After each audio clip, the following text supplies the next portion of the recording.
Palestra. Neville Goddard 1948. Ninguém para mudar além de si mesmo. Posso tomar apenas um minuto para esclarecer o que foi dito ontem à noite. Uma senhora sentiu pelo que eu disse ontem à noite que sou anti uma nação. Espero não ser contra nenhuma nação, raça ou crença.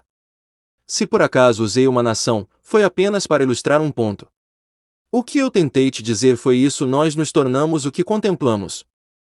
Pois é da natureza do amor, como é da natureza do ódio, transformar-nos à semelhança daquilo que contemplamos.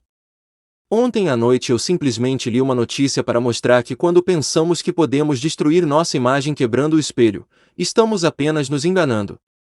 Quando, por meio de guerra ou revolução, destruímos títulos que para nós representam arrogância e ganância, com o tempo nos tornamos a personificação daquilo que pensávamos ter destruído. Assim, hoje, as pessoas que pensavam ter destruído os tiranos são elas mesmas o que pensavam ter destruído. Para que eu não seja mal interpretado, deixe-me novamente estabelecer as bases deste princípio. A consciência é a única realidade. Somos incapazes de ver além do conteúdo de nossa própria consciência, portanto, o ódio nos trai na hora da vitória e nos condena a ser aquilo que condenamos. Toda conquista resulta em uma troca de características, de modo que os conquistadores se tornam como o inimigo conquistado. Odiamos os outros pelo mal que há em nós mesmos. Raças, nações e grupos religiosos viveram durante séculos em íntima hostilidade, e é da natureza do ódio, como é da natureza do amor, transformar-nos à semelhança daquilo que contemplamos. As nações agem em relação a outras nações como seus próprios cidadãos agem em relação uns aos outros. Quando existe escravidão em um estado e essa nação ataca a outra, é com a intenção de escravizar.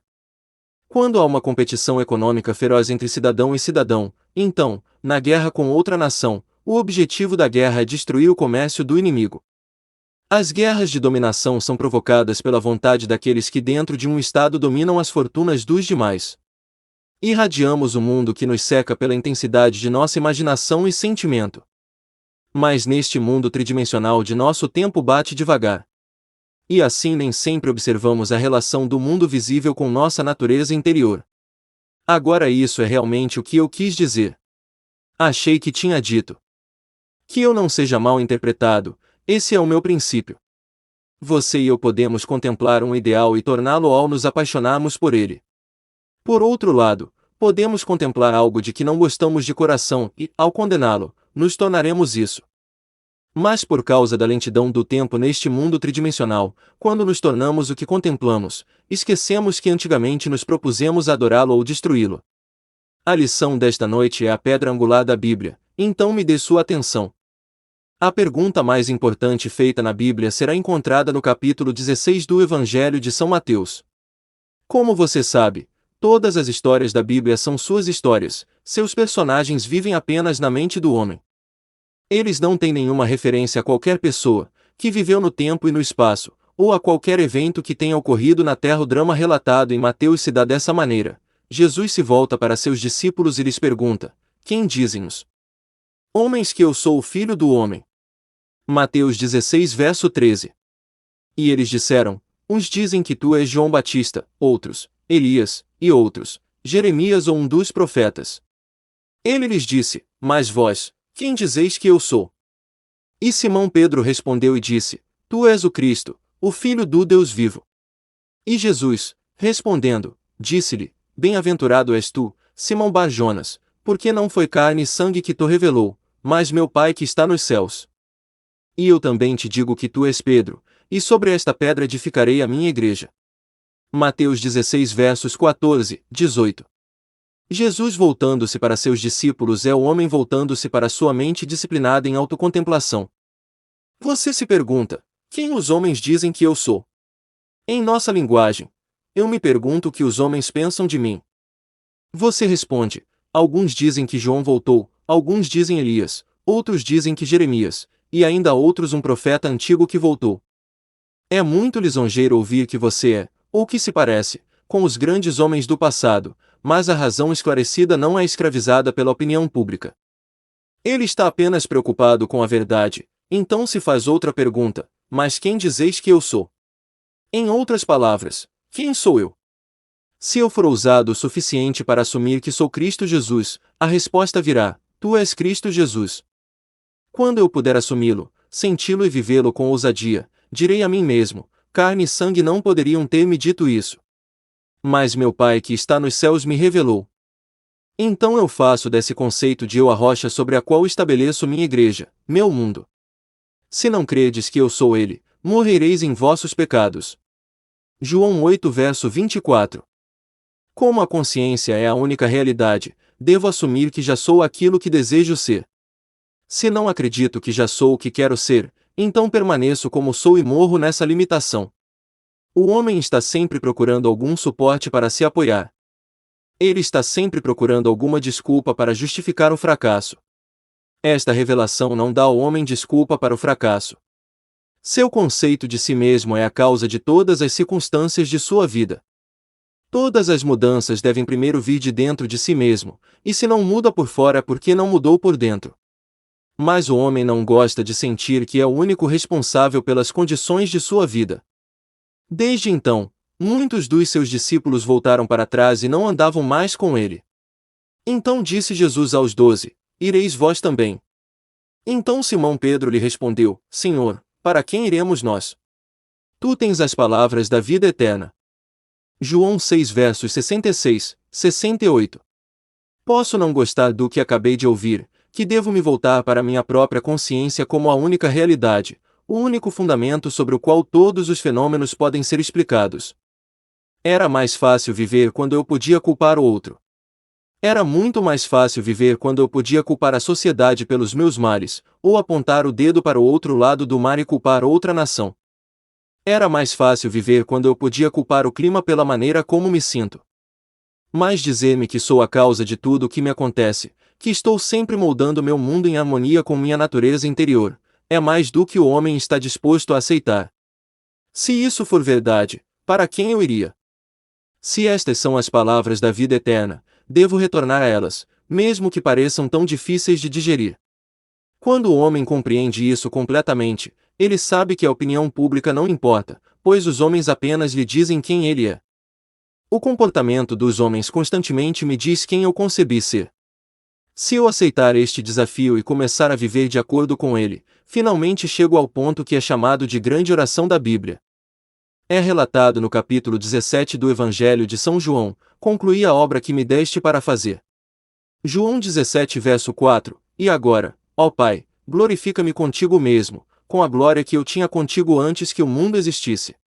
João 17 verso 5. Enquanto estive com eles no mundo, guardei-os em teu nome, os que me deste, guardei, e nenhum deles se perdeu, senão o filho da perdição.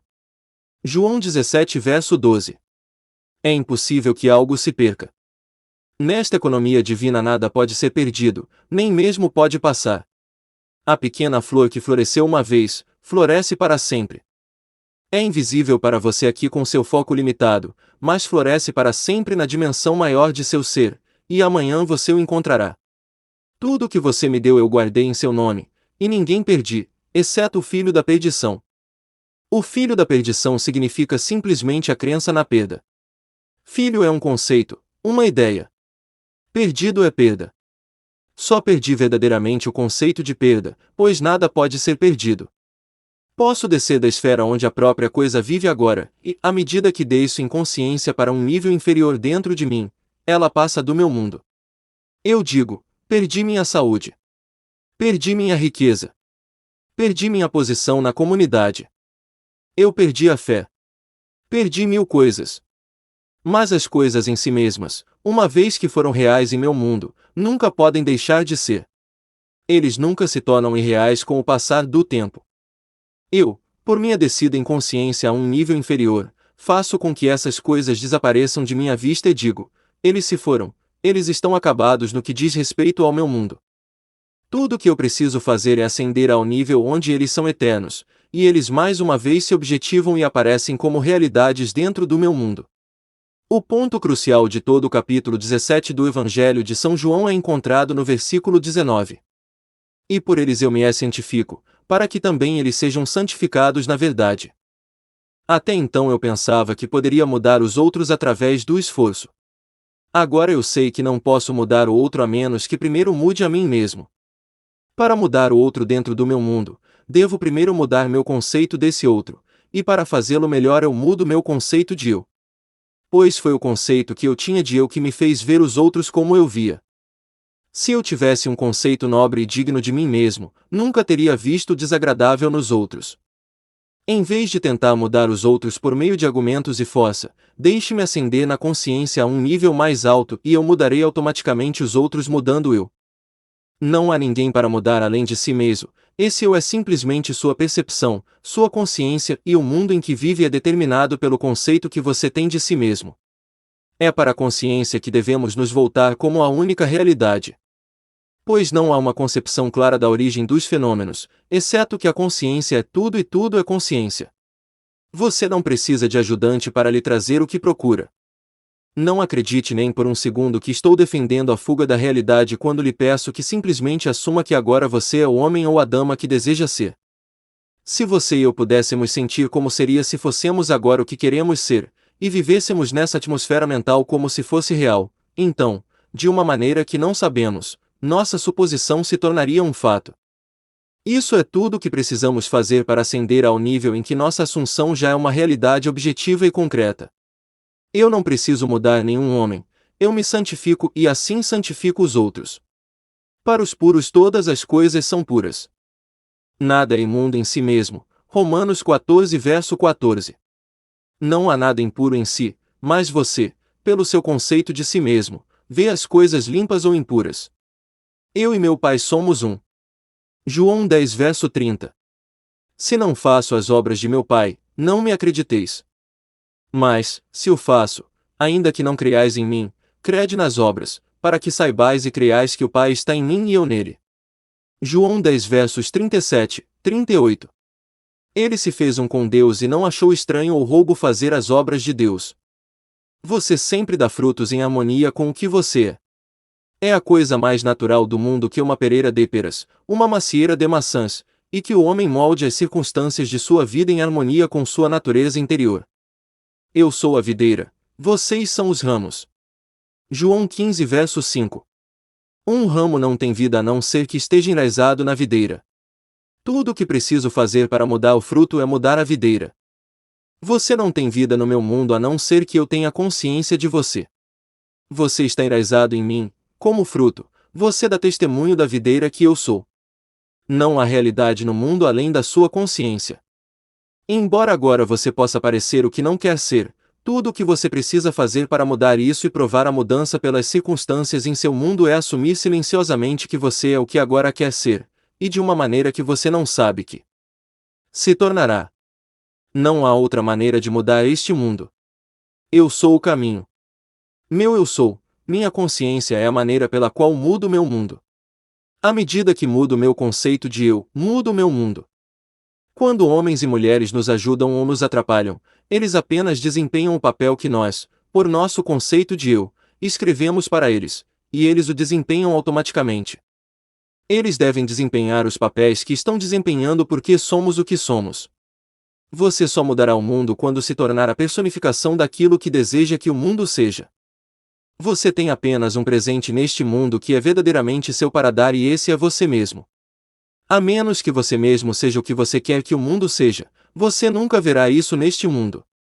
A menos que vocês não acreditem que eu sou ele, vocês morrerão em seus pecados. João 8 verso 24. Você sabe que não há dois nesta sala que vivem no mesmo mundo. Estamos indo para casa em mundos diferentes esta noite.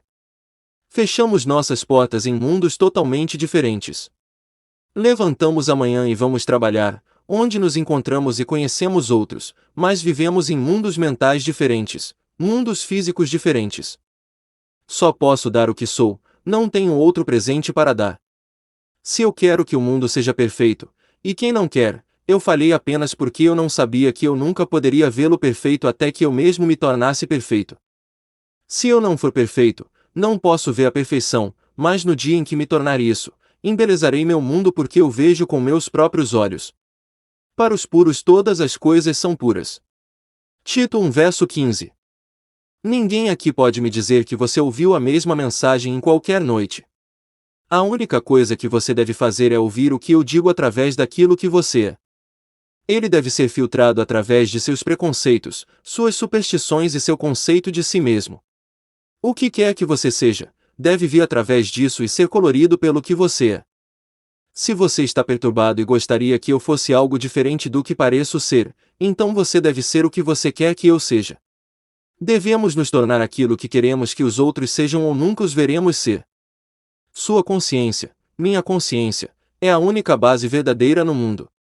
Este é o que se chama Pedro na Bíblia, não um homem, esta fidelidade que não pode se voltar para ninguém, que não pode ser lisonjeada quando os homens lhe dizem que você é João que volta.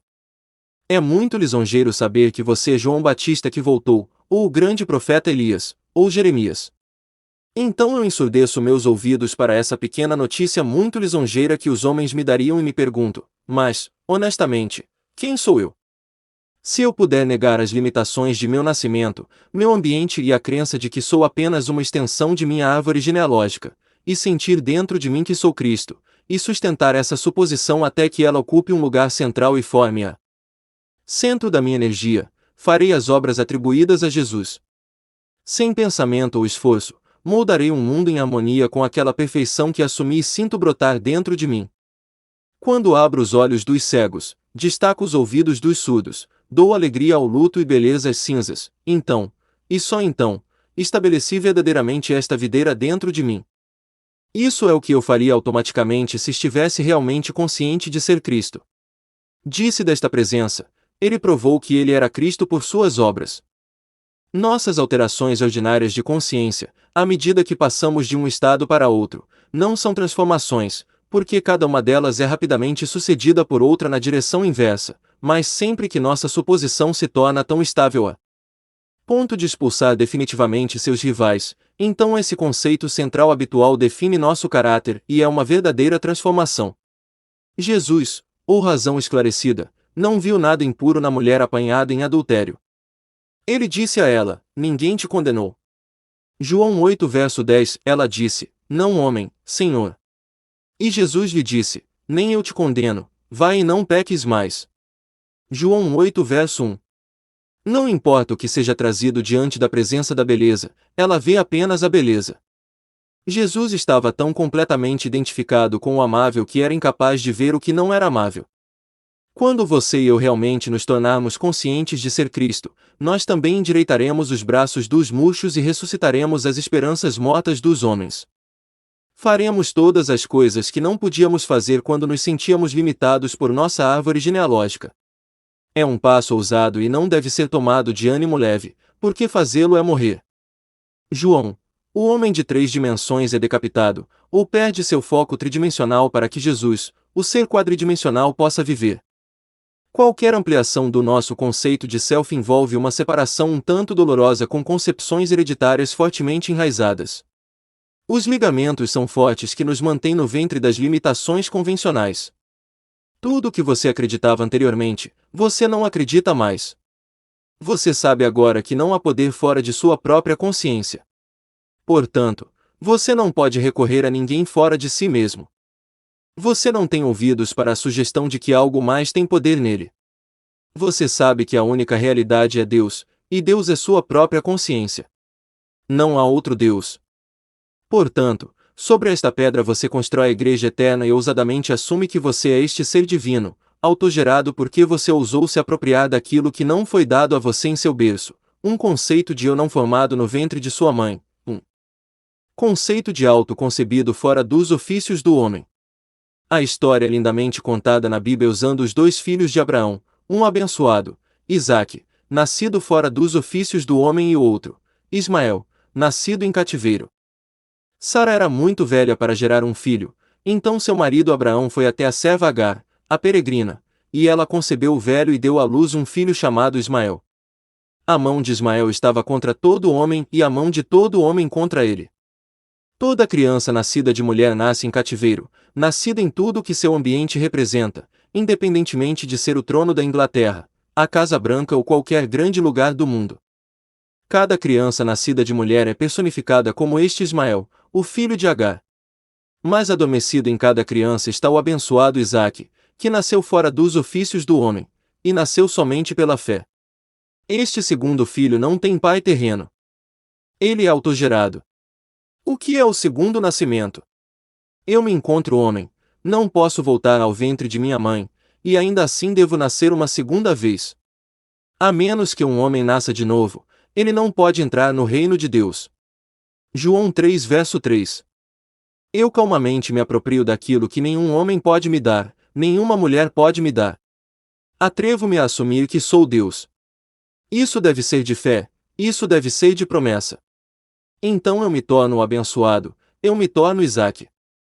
À medida que começo a fazer as coisas que somente esta presença poderia fazer, sei que nasci das limitações de Ismael e me tornei herdeiro do reino. Ismael não podia herdar nada, embora seu pai fosse Abraão, ou Deus. Ismael não teve ambos os pais dos piedosos, sua mãe era Agar, a escrava, e por isso ele não podia participar da propriedade de seu pai. Você, Abraão e Sara, e contido em sua própria consciência há um esperando por reconhecimento. No Antigo Testamento é chamado Isaque, e no Novo Testamento é chamado Jesus, e nasce sem a ajuda do homem. Ninguém pode lhe dizer que você é Cristo Jesus, nenhum homem pode lhe dizer e convencê-lo de que você é Deus. Você deve brincar com a ideia e imaginar como seria ser Deus. Nenhuma concepção clara da origem dos fenômenos é possível, exceto que a consciência é tudo e tudo é consciência. Nada pode ser desenvolvido do homem que não esteja potencialmente envolvido em sua natureza. O ideal que servimos e esperamos alcançar nunca poderia ser desenvolvido a partir de nós se não estivesse potencialmente envolvido em nossa natureza. Deixe-me agora recontar e enfatizar uma experiência minha impressa por mim há 2 anos sob o título A Busca. Acho que irá ajudá-lo a compreender esta lei da consciência e mostrar-lhe que você não tem ninguém para mudar além de si mesmo, pois você é incapaz de ver além do conteúdo de sua própria consciência. Certa vez, em um intervalo ocioso no mar, meditei sobre o estado perfeito, e me perguntei o que eu seria se tivesse olhos puros demais para contemplar a iniquidade, se para mim todas as coisas fossem puras e eu não tivesse condenação. À medida que me perdia nessa ninhada de fogo, encontrei-me levado acima do ambiente escuro dos sentidos. Tão intenso era o sentimento que me senti um sei de fogo habitando um corpo de ar. Vozes, como de um coro celestial, com a exaltação daqueles que haviam sido conquistadores em um conflito com a morte, cantavam: Ele ressuscitou, e intuitivamente eu sabia que eles se referiam a mim. Então eu parecia estar andando na noite. Logo me deparei com uma cena que poderia ter sido o antigo tanque de Betesda, pois neste lugar havia uma grande multidão de pessoas impotentes, cegas, mancas, murchas, esperando não pelo movimento da água como é tradição, mas esperando por mim. À medida que me aproximei, sem pensamento ou esforço de minha parte, eles foram um após o outro, moldados como pelo mago do belo. Olhos, mãos, pés, todos membros ausentes foram extraídos de algum reservatório invisível e moldados em harmonia com aquela perfeição que senti brotar dentro de mim. Quando tudo foi feito perfeito, o coro exultou: está consumado. Eu sei que esta visão foi o resultado de minha intensa meditação sobre a ideia de perfeição, pois minhas meditações invariavelmente trazem união com o estado contemplado. Eu estava tão completamente absorto na ideia que por algum tempo me tornei o que contemplava, e o alto propósito com o qual eu havia me identificado naquele momento atraiu a companhia de coisas elevadas e moldou a visão em harmonia com minha natureza interior. O ideal com o qual estamos unidos funciona por associação de ideias para despertar 1000 ânimos para criar um drama de acordo com a ideia central. Minhas experiências místicas me convenceram de que não há outra maneira de alcançar a perfeição que buscamos a não ser pela transformação de nós mesmos. Assim que conseguirmos nos transformar, o mundo se derreterá magicamente diante de nossos olhos e se remodelará em harmonia com o que nossa transformação afirma. Nós moldamos o mundo que nos seca pela intensidade de nossa imaginação e sentimento, e iluminamos ou escurecemos nossas vidas pelos conceitos que temos de nós mesmos. Nada é mais importante para nós do que nossa concepção de nós mesmos, e especialmente é verdade quanto ao nosso conceito do profundo e dimensionalmente maior dentro de nós. Aqueles que nos ajudam ou nos atrapalham, saibam ou não, são os servos daquela lei que molda as circunstâncias externas em harmonia com nossa natureza interior. É nossa concepção de nós mesmos que nos liberta ou nos constrange, embora possa usar agentes materiais para atingir seu propósito. Como a vida molda o mundo exterior para refletir o arranjo interior de nossas mentes, não há outra maneira de realizar a perfeição exterior que buscamos a não ser pela transformação de nós mesmos. Nenhuma ajuda vem de fora, as colinas para as quais erguemos os olhos são as de uma cordilheira interior. É, portanto, para nossa própria consciência que devemos nos voltar para a única realidade, o único fundamento sobre o qual todos os fenômenos podem ser explicados. Podemos confiar absolutamente na justiça desta lei para nos dar apenas o que é da natureza de nós mesmos.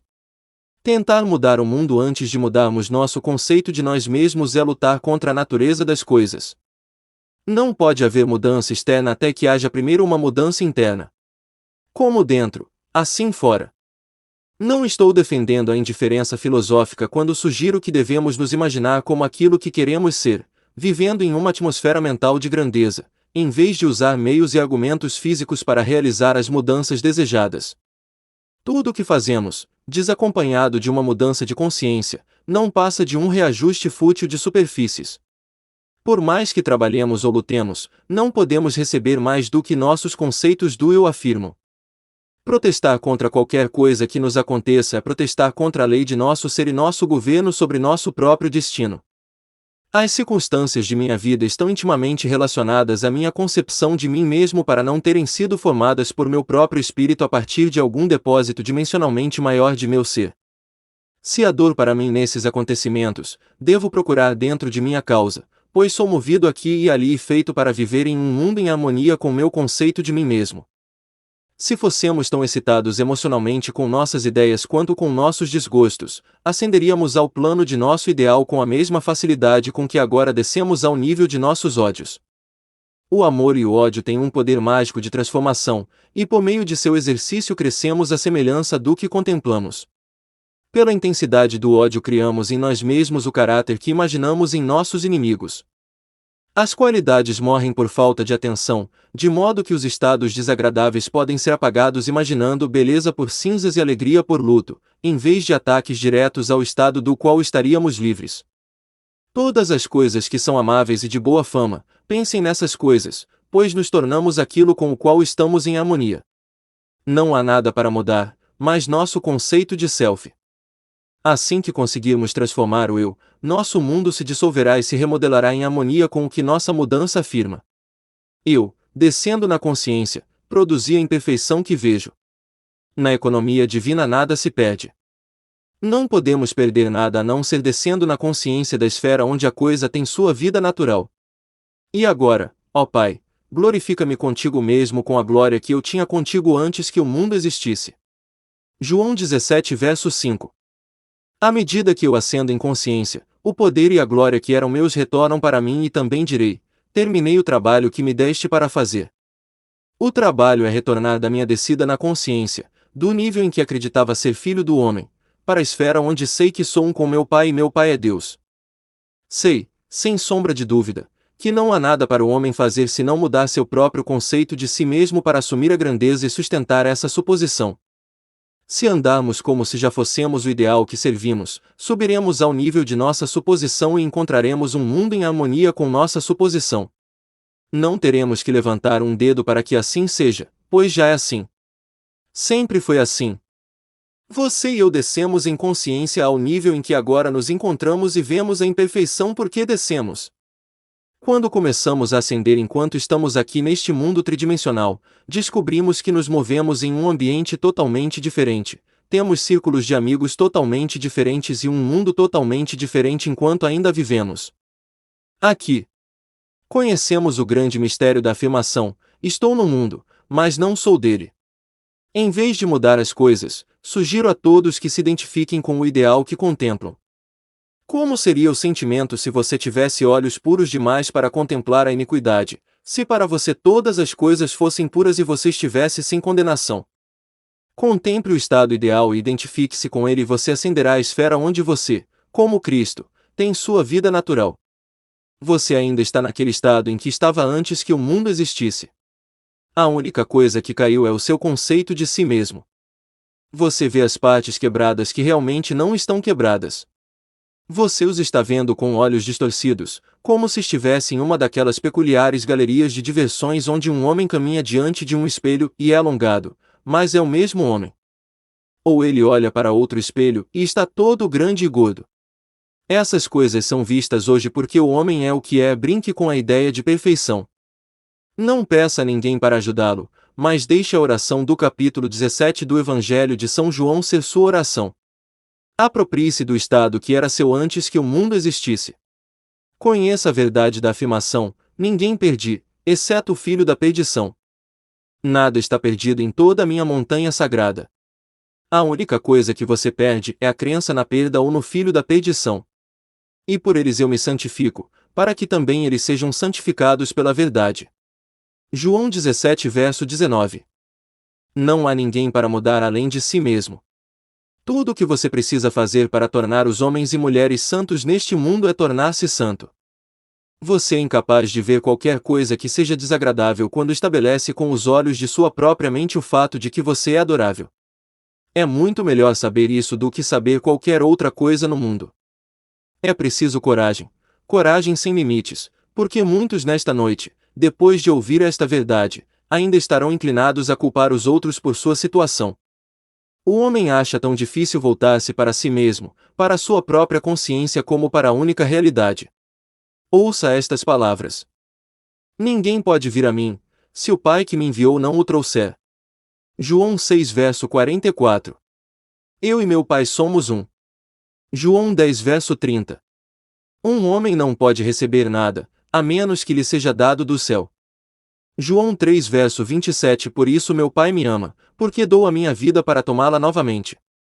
Ninguém a tira de mim, mas eu mesmo a dou. João 10 versos 17, 18. Você não me escolheu, eu escolhi você. Meu conceito de mim mesmo molda um mundo em harmonia consigo mesmo e leva os homens a me dizerem constantemente pelo seu comportamento quem eu sou. A coisa mais importante neste mundo para você é o seu conceito de si mesmo. Quando você não gosta do seu ambiente, das circunstâncias da vida e do comportamento dos homens, pergunte a si mesmo: quem sou eu? É a sua resposta a esta pergunta que é a causa de suas aversões. Se você não se condenar, não haverá homem em seu mundo para condená-lo. Se você estiver vivendo na consciência de seu ideal, não verá nada para condenar. Para os puros todas as coisas são puras. Agora eu gostaria de passar um pouco de tempo deixando o mais claro possível o que eu pessoalmente faço quando oro, o que eu faço quando quero trazer mudanças em meu mundo. Você vai achar interessante, e você vai descobrir que funciona. Ninguém aqui pode me dizer que não pode fazer isso. É tão simples que todos podem fazer isso. Somos o que imaginamos ser. Esta técnica não é difícil de seguir, mas você deve querer fazê-lo. Você não pode abordá-lo com a atitude mental: ah, bem, vou tentar. Você deve querer fazê-lo, porque a mola principal da ação é o desejo. O desejo é a mola mestra de toda a ação. Agora o que eu quero? Devo definir meu objetivo. Por exemplo, suponha que eu quisesse agora estar em outro lugar.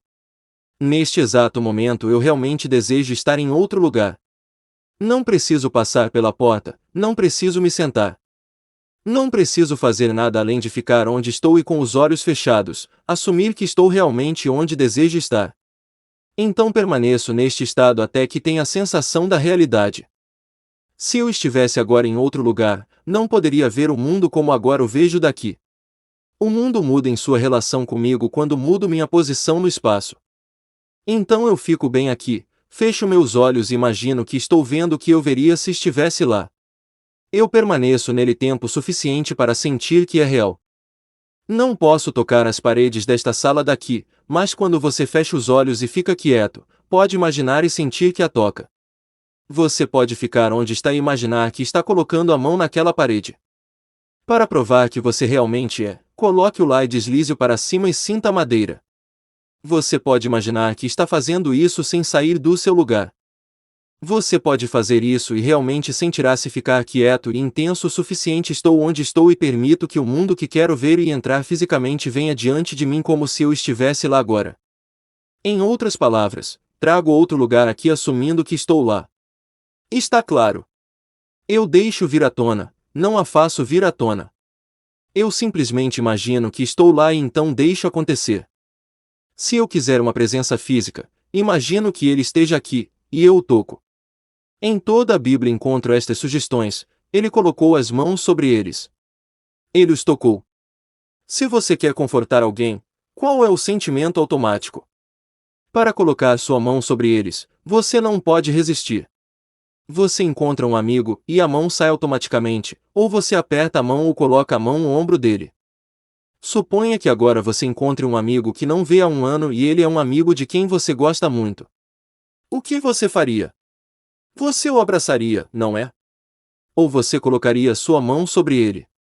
Em sua imaginação, aproxime o suficiente para colocar sua mão sobre ele e sentir que ele é solidamente real. Restrinja a ação apenas a isso. Você vai se surpreender com o que acontece. A partir daí as coisas começam a se mover.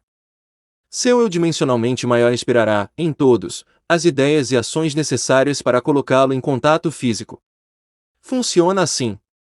Todos os dias eu me coloco no estado de sonolência, é uma coisa muito fácil de fazer. Mas o hábito é uma coisa estranha no mundo do homem. Não é lei, mas o hábito age como se fosse a lei mais forte do mundo. Somos criaturas de hábito. Se você criar um intervalo todos os dias no qual você se coloque no estado de sonolência, digamos às 3 horas da tarde, você sabe que naquele momento todos os dias você se sentirá sonolento. Você tenta por uma semana e vê se eu não estou certo. Você se senta com o propósito de criar um estado semelhante ao sono, como se estivesse com sono, mas não empurre a sonolência muito longe, apenas o suficiente para relaxar e deixar você no controle da direção de seus pensamentos. Você tenta por uma semana, e todos os dias a essa hora, não importa o que esteja fazendo, dificilmente conseguirá manter os olhos abertos. Se você souber a hora em que estará livre, poderá criá-la. Eu não sugiro que você faça isso de ânimo leve, porque você vai se sentir muito, muito sonolento e pode não querer. Eu tenho outra maneira de orar. Nesse caso, sempre me sento e encontro a poltrona mais confortável que se possa imaginar, ou deito de costas e relaxo completamente. Sinta-se à vontade. Você não deve estar em nenhuma posição em que o corpo esteja angustiado. Sempre se coloque em uma posição onde você tenha maior facilidade.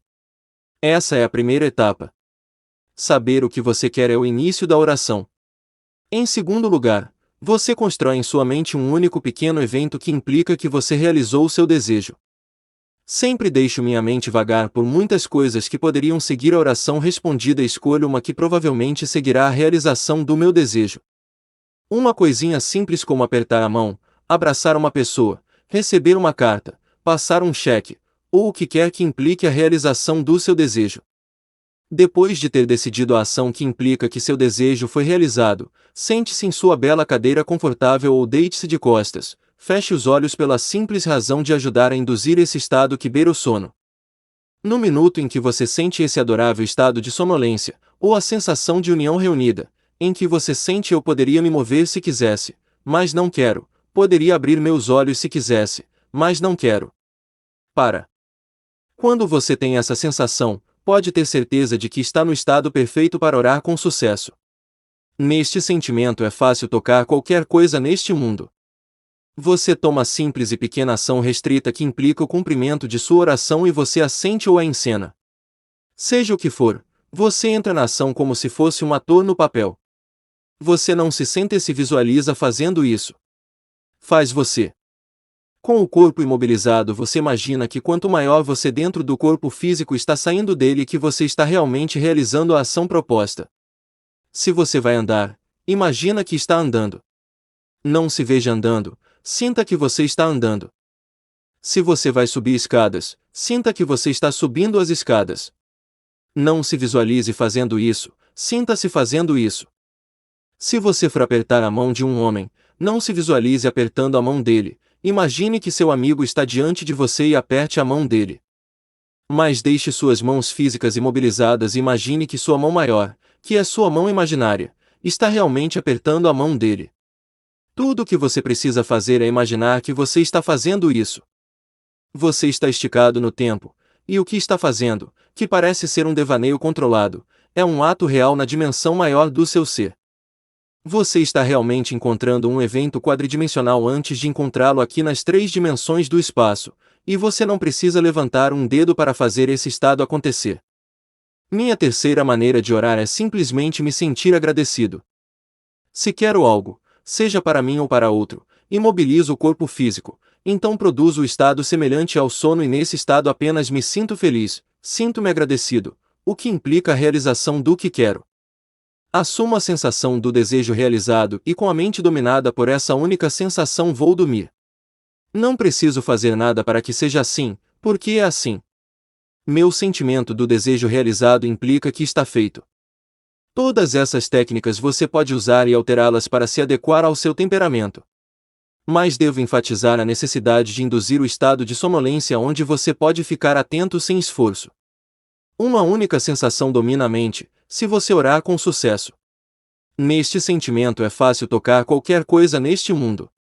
Você toma a simples e pequena ação restrita que implica o cumprimento de sua oração e você a sente ou a encena. Seja o que for, você entra na ação como se fosse um ator no papel.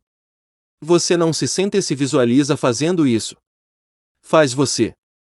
Com o corpo imobilizado você imagina que quanto maior você dentro do corpo físico está saindo dele que você está realmente realizando a ação proposta.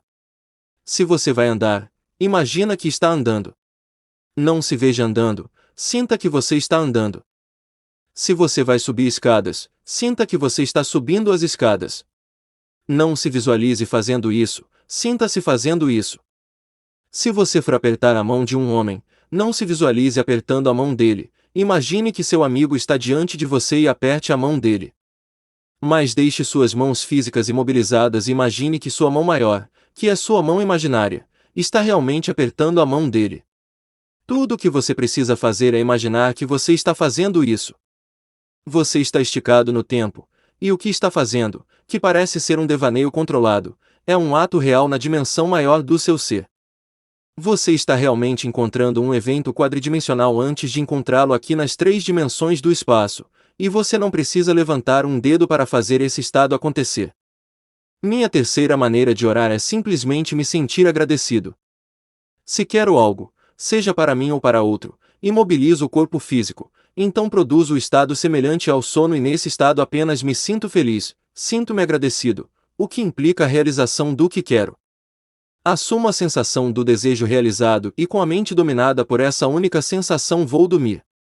Não preciso fazer nada para que seja assim, porque é assim. Meu sentimento do desejo realizado implica que está feito. Todas essas técnicas você pode usar e alterá-las para se adequar ao seu temperamento. Mas devo enfatizar a necessidade de induzir o estado de sonolência onde você pode ficar atento sem esforço. Uma única sensação domina a mente, se você orar com sucesso. Como eu me sentiria, agora, se eu fosse o que eu quero ser? Quando eu sei como seria o sentimento, fecho meus olhos e me perco nessa sensação única e meu eu dimensionalmente maior constrói uma ponte de incidente para me levar deste momento presente para a realização do meu humor.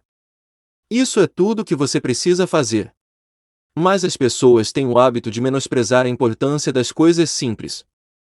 Somos criaturas de hábitos e estamos lentamente aprendendo a abandonar nossos conceitos anteriores, mas as coisas pelas quais vivíamos anteriormente ainda influenciam de alguma forma nosso comportamento. Aqui está uma história da Bíblia que ilustra meu ponto. Está registrado que Jesus disse a seus discípulos que fossem até a encruzilhada e ali encontrariam um jumentinho ainda não montado por um homem. Para trazer o jumentinho até ele, se alguém perguntar, por que você pega este jumentinho, dizer, o Senhor precisa disso. Eles foram até a encruzilhada e encontraram o potro e fizeram exatamente o que eles mandaram. Eles trouxeram o jumento desenfreado a Jesus e ele o montou triunfantemente em Jerusalém. A história não tem nada a ver com um homem montado em um potrinho. Você é o Jesus da história. O potro é o humor que você vai assumir. Esse é o animal vivo ainda não montado por você. Qual seria a sensação se você realizasse seu desejo? Um sentimento novo, como um jovem colt, é uma coisa muito difícil de montar, a menos que você o monte com uma mente disciplinada. Se não me mantiver fiel ao humor, o jovem potro me expulsa. Toda vez que você se conscientiza de que não é fiel a esse estado de espírito, você foi expulso do jumentinho. Discipline sua mente para que você possa permanecer fiel a um bom humor e cavalgue triunfantemente em Jerusalém, que é a realização, ou a cidade da paz. Esta história precede a festa da Páscoa. Se quisermos passar de nosso estado atual para o de nosso ideal, devemos assumir que já somos aquilo que desejamos ser e permanecer fiéis à nossa suposição, pois devemos manter um bom humor se quisermos andar com o mais elevado. Uma atitude mental fixa, um sentimento de que está feito, o tornará assim. Se eu ando como se fosse, mas de vez em quando eu olho para ver se realmente é, então eu caio do meu humor ou do potro. Se eu suspendesse o julgamento como Pedro, poderia andar sobre as águas. Pedro começa a andar sobre as águas, e então começa a olhar para seu próprio entendimento e começa a descer. A voz disse: olhe para cima, Pedro. Peter olha para cima e se levanta novamente e continua andando sobre a água. Em vez de olhar para baixo para ver se essa coisa realmente vai endurecer de fato, você simplesmente sabe que já é assim. Mantenha esse humor e você montará o potro desenfreado até a cidade de Jerusalém. Todos nós devemos aprender a montar o animal direto para Jerusalém sem a ajuda de um homem. Você não precisa de outro para ajudá-lo. O estranho é que, à medida que mantemos o bom humor e não caímos, os outros amortecem os golpes.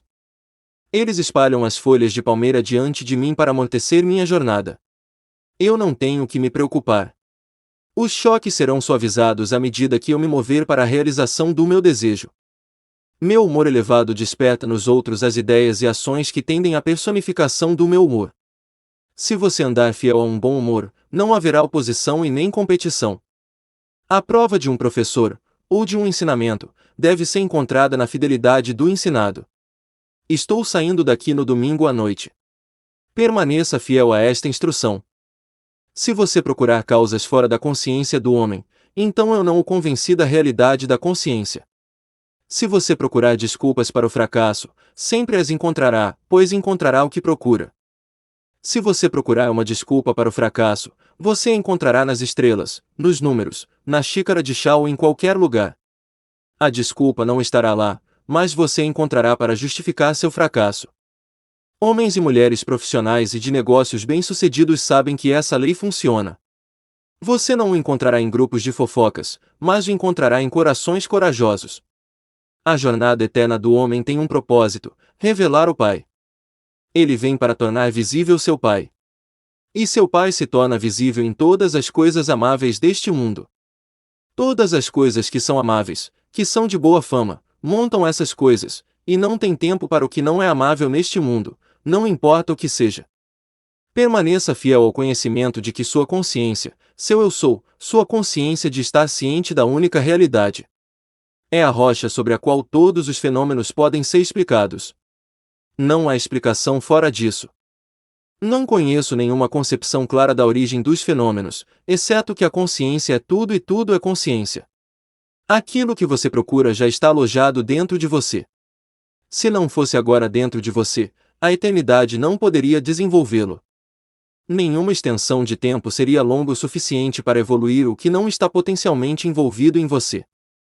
Você simplesmente a deixa existir assumindo que ela já é visível em seu mundo e permanece fiel à sua suposição. Ele vai endurecer em fato. Seu Pai tem inúmeras maneiras de revelar sua suposição.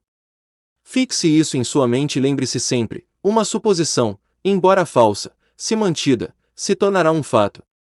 Você e seu Pai são um e seu Pai é tudo o que foi, é e será. Portanto, o que você procura, você já é. Nunca pode estar tão longe a ponto de estar perto, pois proximidade implica separação. O grande Pascal disse: você nunca teria me procurado se já não tivesse me encontrado.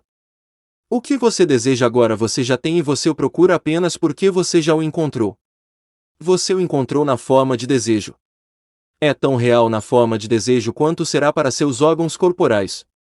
Você já é aquilo que procura e não tem ninguém para mudar, a não ser o eu, para expressá-lo. Agora, vamos entrar no silêncio.